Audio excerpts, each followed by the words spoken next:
Mudah-mudahan bulan yang akan datang sebagai kaleidoskop dakwah dan stressing perjuangan kita menghadapi keadaan-keadaan yang kita hadapi pada bulan Desember, insya Allah pada bulan depan mudah-mudahan tidak ada pergeseran. Kalau ada pergeseran, mohon Bapak Ibu bisa mengontrol untuk menurunkan. Seingat saya, brosur, pamflet, flyer, poster digital itu tetap ya, poster juga kalau sudah spanduk MMT itu biasanya sudah dipasang sekitar hari Kamis paling lambat, yang misalkan pas Jumatan itu jamaah Jumat sudah lihat.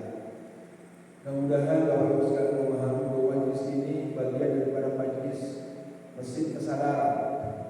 Majelis ini merupakan mesin tempat kita mencoba menarik benang merah terhadap apa yang mungkin baik untuk kita tindak lanjuti, baik sebagai sebuah impuls, baik untuk sebagai sebuah hal yang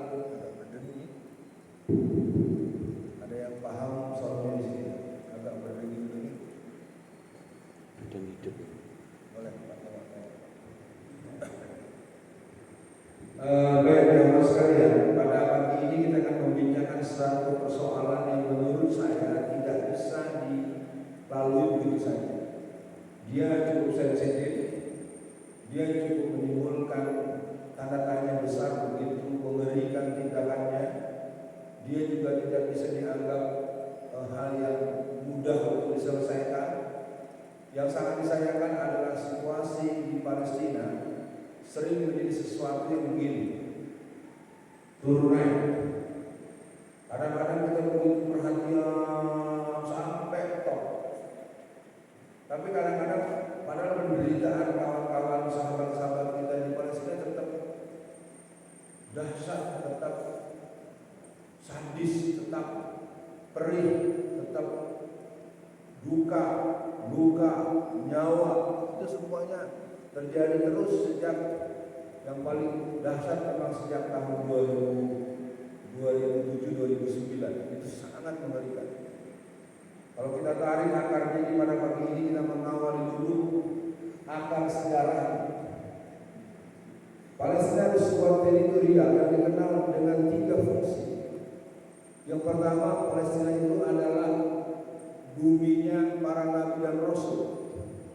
Lebih dari 60% nabi dan rasul itu punya transito atau punya domisili atau punya fungsi dakwah di bumi Palestina. Itu mungkin nanti perlu ada pembahasan khusus, perlu dibacakan dasar-dasar hukumnya menurut agama kita, agar kita memahami bahwa Palestina merupakan daerah yang akan menjadikan isyarat bahwa kita harus semakin bersiap untuk menghadapi marhamah kubur. Jadi paling tidak pada pagi ini kita sama ingat bagaimana Quran mengingatkan tentang posisi sebuah tempat. A'udzubillahi minasyaitonir rajim. Subhanallazi asra bi 'abdihi lailan minal masjidil haram ilal masjidil aqsa allazi barakna haulahu linuriyahu min ayatina innahu was-sami'ul basir. Jadi ada satu kalimat yang terabadikan dalam Al-Quran, Al-Aqsa. Al-Aqsa merupakan sebuah tempat yang dikenal sebagai kiblat pertama umat Islam. Dia merupakan satu warisan yang konon sudah dikenal sejak zaman Nabi Adam. Proses pembangunan itu silih berganti, sempat dibangun dengan sangat serius dengan oleh Nabi Daud, oleh Nabi Sulaiman. Nabi Sulaiman lah yang dulu sempat disebut dengan adanya kesungguhan mereka untuk membongkar Al-Aqsa itu, karena mereka memandang di situ layaknya dibangun Haikal Sulaiman. Nah, mudah-mudahan Bapak Ibu yang punya kesempatan pada pagi ini kita tetap menjadikan majelis ini majelis titian tetesan ilmu di pekan ketiga setiap bulan di Masjid Nurul Iman yang sudah kita lalui lebih dari 2 tahun. Ya, jadi majelis ini tak terasa sudah 2 tahun. Mudah-mudahan Bapak Ibu yang hadir bisa sabar menekuni apa yang diterangkan, nanti kita bisa buka dialog atau kita tukar-tukar informasi. Silih berganti proses-proses yang berhubungan dengan Palestina. Orang tidak akan bisa melupakan Khalifah Umar bin Khattab. Yang cukup legendaris itu orang tidak bisa melupakan Salahuddin Al-Ayyubi. Artinya dalam sejarah Palestina itu silih berganti berpindah tangan dengan satu rumus bahwa Palestina bukan tempat yang tidak bisa direbut. Maka saya anjurkan buat diri kita, buat saya dan kita semua, perjuangan bersenjata, perjuangan politik, dia merupakan sesuatu yang bisa dimenangkan, bahkan pasti bisa dimenangkan kalau kita tepat perencanaannya, matang perencanaannya, benar niatnya, patenten niatnya, dua, baik manajemennya, rapi perencanaannya, bagus pengolahannya, telaten mengorganisasikan komponen dan elemennya, dan yang ketiga kita punya kepastian, kesadaran dalam tujuan yang kita kerjakan. Yang kita bicarakan tentang Palestina ini ada dua dimensi. Dimensi pertama adalah dimensi kesejarahan dan kebiasaan. Dimensi kedua adalah dimensi dinamika kita hari ini dan kedisiplinan. Jadi paling tidak para jamaah semua bisa sampai pada posisi kita sedang mengaji tentang Palestina sambil membayangkan nestapa Indonesia. Kenapa? Ini merupakan satu cermin yang perlu kita buka. Lipatan sejarah dan peran-peran perjuangan masa lalu dan peran-peran perjuangan hari ini dan peran-peran perjuangan ke depan. Kita masuk saja pada bagian yang perlu kita pahamkan agar tidak ada di ruangan ini yang dengan teganya menjuru agar warga Palestina keluar dari Palestina.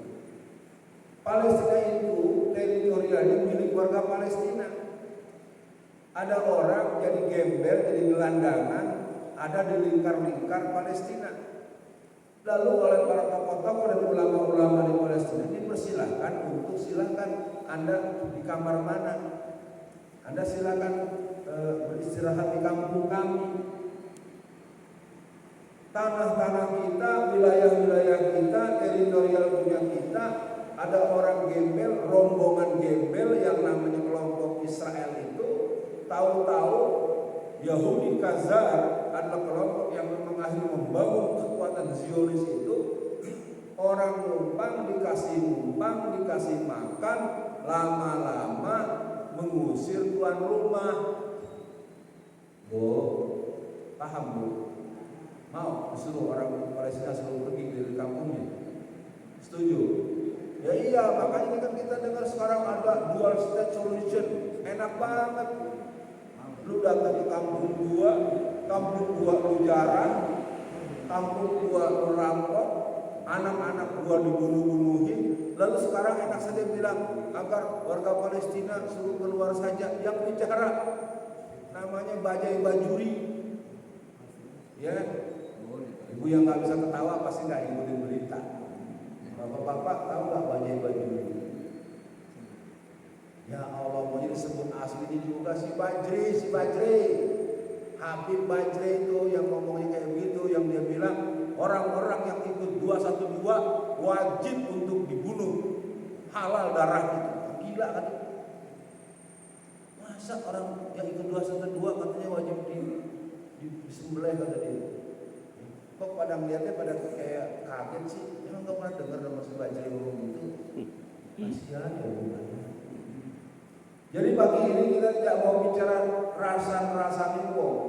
Paling tidak hari ini umat Islam, terutama kita yang di Indonesia, harus sadar betul bahwa Indonesia ada di hati warga Palestina. Di banyak kegiatan di Palestina beberapa belas tahun ini, beberapa puluh tahun ini, beberapa tahun belakangan ini, kalau ada acara-acara yang sifatnya kemasyarakatan, di sela-sela kegiatan pertama mereka kerap menyanyikan lagu Indonesia Raya. Di kawan-kawan kami, kawan-kawan kita yang suka pergi pulang ke desa itu suka terkejut-kejut. Kalau ada acara kumpulan orang banyak, mereka biasa mengibarkan kalau nggak berselang-seling bendera Palestina, bendera merah putih itu berselang-seling. Atau kalau dipasang di bambu, dia pasang bendera merah putih di bendera Palestina di bawah satu bambu.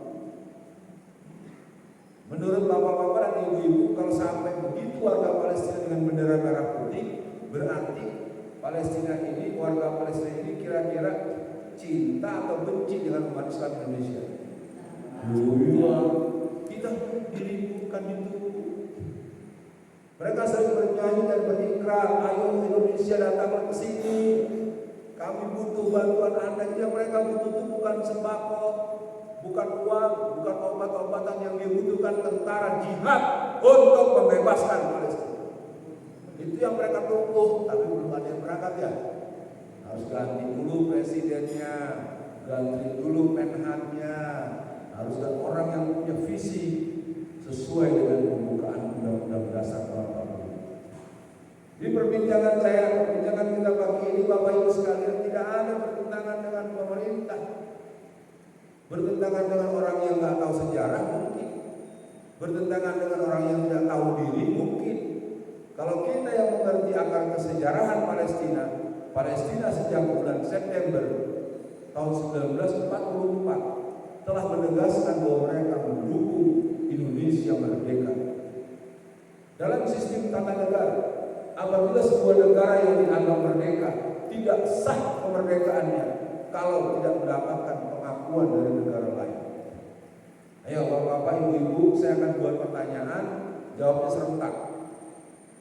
Kalau sebelum merdeka atau ketika Indonesia diproklamasikan merdeka, tidak ada satupun negara di luar negeri, negara luar di luar negara Indonesia yang mendukung akan kemerdekaan kita, berarti Indonesia masih di pinter 100 rumah.